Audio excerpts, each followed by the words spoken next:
Tonight, a storm continues to impact the foothills and the Sierra, cutting off power, shutting down major roadways, and stranding people. Take a look at this video our viewer Dane Rogers took near Heavenly Ski Resort in South Lake Tahoe, showing several cars stranded up there. One car in the background spinning out of control, sliding down the hill, hitting several cars along the way and almost running over people as heavy snow pours down there. This was the scene less than 24 hours ago. The resort ended up closing its doors because of the dangerous road conditions. Just moments ago, the resort announcing it is looking to reopen again tomorrow. I-80 still shut down. Caltrans says that their crews are working around the clock to clear the snow and ice from I-80, currently still closed between Applegate and the Nevada state line. Some areas are also seeing whiteout conditions. Meanwhile, thousands of PG&E customers in the foothills are still without power. Some have been waiting for over a week for the power to be restored. According to the PG&E website, some areas estimated to get the power back by tomorrow. Good evening. I'm Luke Clary. And I'm Alicia Machado. Thanks so much for joining us for ABC 10 News at 5.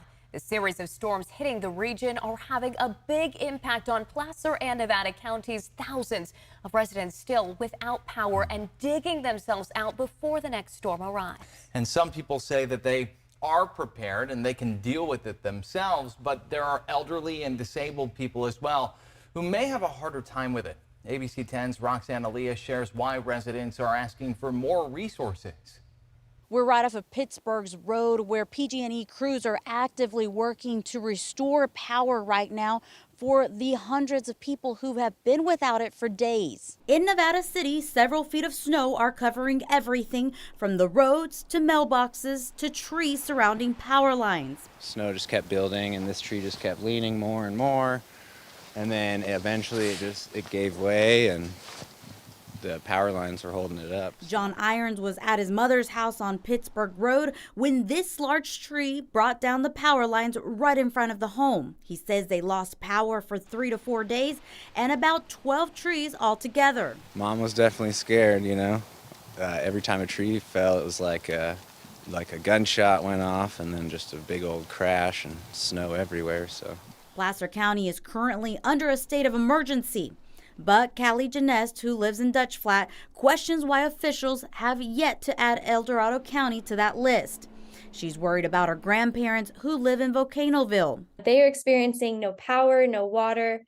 They have no access to the internet and nothing. And the officials, from what we've spoken to in the county officials, as well as calling the 211, they just keep telling everyone to go online. That's how you're going to get resources. But if they have no power and no internet, how are they supposed to access their website? The Placer County Fire Department and Sheriff's Office says they're working together in unified command to do what they can. The upstaffing is key, and that preparedness part of it is key for us. It also deals with a lot of specialized equipment and resources based on what we think we're going to see on the forecast. Public safety is among the #1 priority. Janess says she's grateful for all of their help, but she's asking residents to speak out if they're in a bad situation. Talk to your officials. Don't be afraid to speak out. Like the reason that we were able to get Placer County part of the state emergency was continuing to speak out, and I'm going to continue to work for El Dorado County. Residents we spoke to in the area say they're a little nervous as they expect more snow to be on its way. They say the best thing to do is to have a plan in place in case you're stuck at home. Back to you in studio. Roxanne Elias reporting. Thank you, Roxanne. Residents say neighbors can only do so much out there, and they say people are in need of help to dig out from those areas. People with disabilities or older folks requesting help from the county. Placer County declared a local emergency on Friday after receiving 8 feet of snow. The county is asking for state and federal help. At least one person has sadly died this month from weather-related impacts. And in an effort to hold our leaders accountable and get answers for Placer County residents, ABC 10's investigative reporter Andy Judson has been looking into the impact of the storm in Placer County and what it took to declare a state of emergency to get residents help and resources. You can watch her story tomorrow at 6:30 on To The Point with Alex Bell. And take a look at this, a video of a woman seen walking through a wall of snow in Truckee. Just one of many videos that we've seen like this as the storm continues.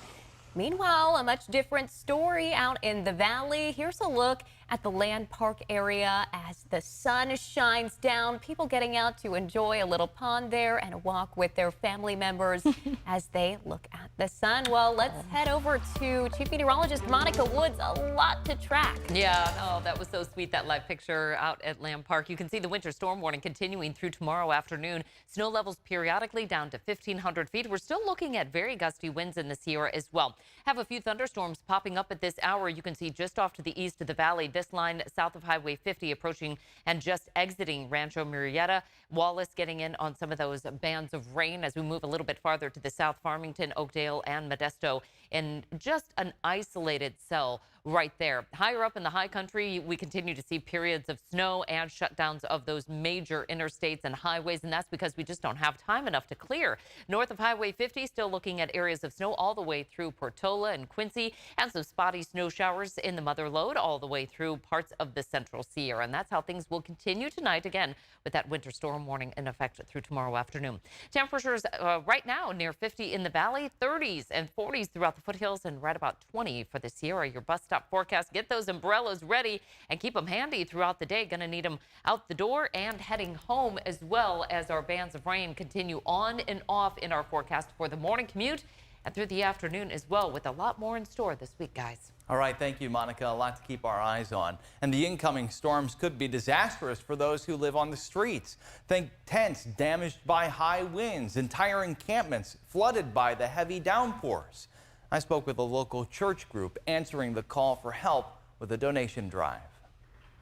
With more storms heading our way, some of Sacramento's most vulnerable are bracing for the impact. That 14-hour gust is pretty vicious on the tents. We already got a couple tents that were down this morning. It's dangerous. People die. Earlier this year, ABC 10 spoke to people enduring the elements in North Sacramento, explaining to us some of the things they need to get through winter. Gloves, batteries, rain gear of some sort. As you can see, there's a lot of jackets that we have, perfect for the cold weather. We also have beanie, for example. Enter Suki Wong and SF Zion Church. The homeless donation drive, gathering jackets, blankets, and other supplies to help those who are out in the cold. The reason why we wanted to gather all of these donated items is so that we could also donate to local shelters, especially right now. Right now, as more rain is expected to drench the area in coming days. The people who drop off has been some church members, but there's also neighbors too. And anyone who can help is encouraged to join the effort.